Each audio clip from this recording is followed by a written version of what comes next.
I work a lot with startup Yes. founders. I work a lot with entrepreneurs. A lot of these leaders feel like if they're not pushing themselves harder and harder, they won't succeed. Why is dialing down so important for them?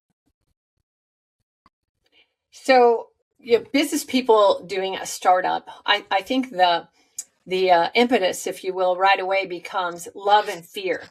So right away, they're doing this startup usually because they love something and they're really good at it.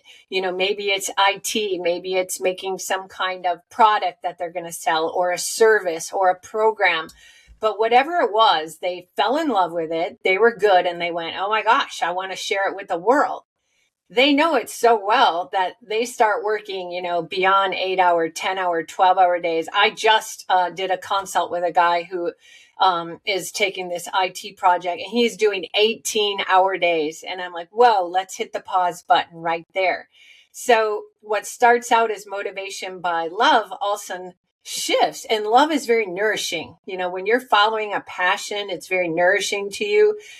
But it can quickly shift over into that fear-based, which is very depleting. So now all of a sudden, well, I can't outsource this, or I have to be my own best worker, or I can't take a break, or fear of failure, fear of it not being perfect.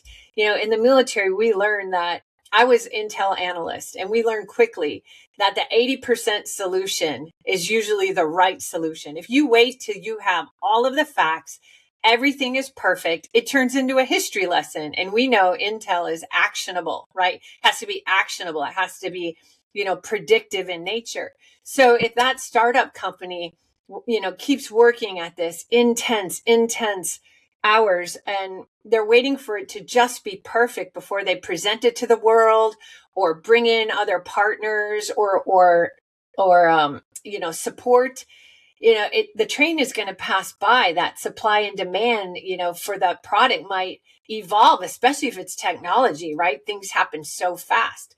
So one, it's like monitoring that balance between love and fear and what's motivating you. Try and lead more in that. And then how can they protect it? Because when you're working that long, typically some things are happening. You're really activating your nervous system. So your blood pressure is going up. Your pulse rate is going up. Your eyes aren't re-wetting themselves if you're staring at a computer or diagrams or architecture plans.